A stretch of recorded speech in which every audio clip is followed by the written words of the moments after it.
7 tips psikologi untuk membaca pikiran dan karakter orang lain secara instan. Jika kamu ingin tahu cara membaca pikiran dan karakter seseorang secara instan, gunakanlah 7 trik psikologi berikut ini. Ketika bertemu seseorang untuk pertama kalinya, mungkin sulit bagi kita untuk mengetahui seperti apa sifat, karakter, dan pemikiran orang tersebut.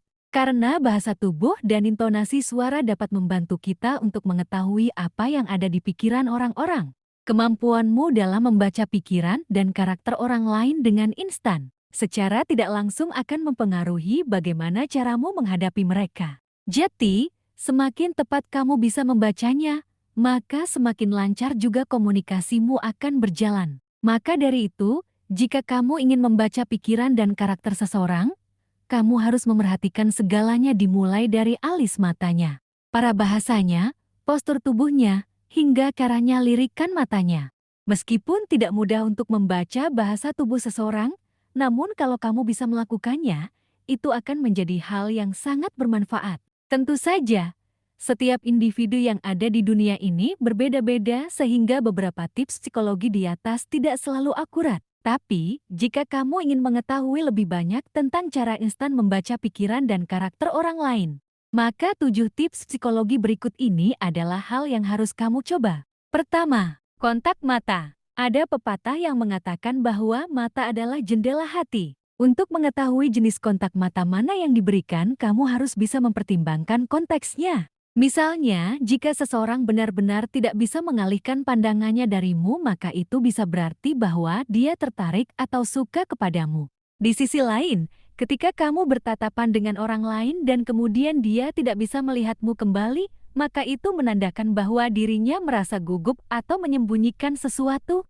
Lalu, kamu berbicara dengan orang lain yang tatapan matanya membuatmu merasa tidak nyaman, terutama jika matanya tidak berkedip, itu bisa menandakan bahwa dia berbohong. Kedua, alis mata. Bila kamu ingin melihat seberapa nyaman orang lain ketika berbicara denganmu, maka lihatlah alis matanya. Ada 3 emosi utama yang membuat alis manusia terangkat, yaitu terkejut, khawatir, dan ketika merasa takut.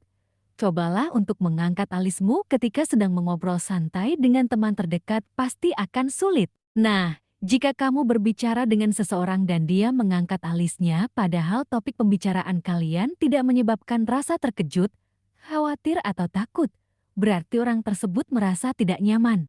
Ketiga, senyuman. Dalam hal tersenyum, mulut dan bibir bisa berbohong tetapi tidak dengan mata. Harus diketahui bahwa senyum yang benar-benar tulus adalah senyum yang sampai ke mata dan menciptakan kerutan di sekitarnya. Manusia sering tersenyum untuk menyembunyikan apa yang sebenarnya mereka pikirkan dan rasakan.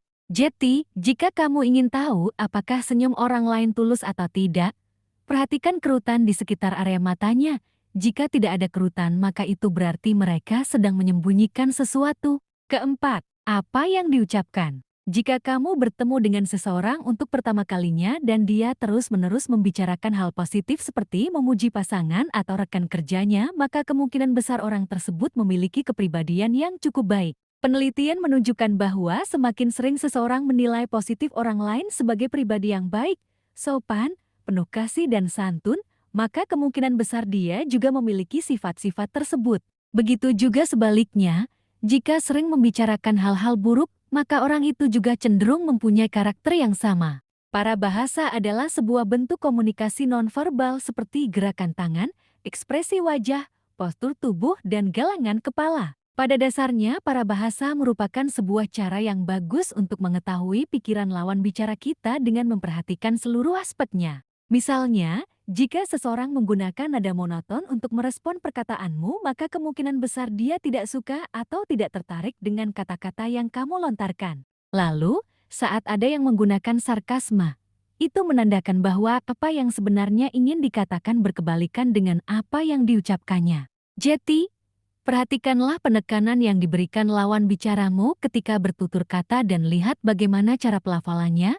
Ini dapat memberikanmu petunjuk tentang apa niat mereka yang sebenarnya. Keenam, lirikan menyamping. Ketika kamu bertemu seseorang, jika dia benar-benar antusias ingin menemuimu, maka ingatlah bahwa bahasa tubuhnya pasti akan menghadap ke arahmu dan dia juga akan melakukan kontak mata. Di sisi lain, Jika bertemu dengan orang yang melirik ke samping saat berjumpa denganmu, maka itu adalah bahasa tubuh yang menunjukkan bahwa mereka ingin pergi. Ketujuh, frekuensi mengangguk. Pada umumnya mengangguk merupakan tanda untuk menyetujui sesuatu. Akan tetapi perlu diketahui bahwa apabila ada orang yang mengangguk berlebihan, maka itu mungkin menandakan bahwa mereka cemas tentang sebuah kesepakatan. Ketika memberi instruksi kepada misalnya teman atau bawahanmu dan mereka mengangguk secara eksesif, itu berarti mereka khawatir tentang apa yang kamu pikirkan dan bertanya-tanya apakah kemampuan mereka dalam mengikuti aba-aba diragukan atau tidak.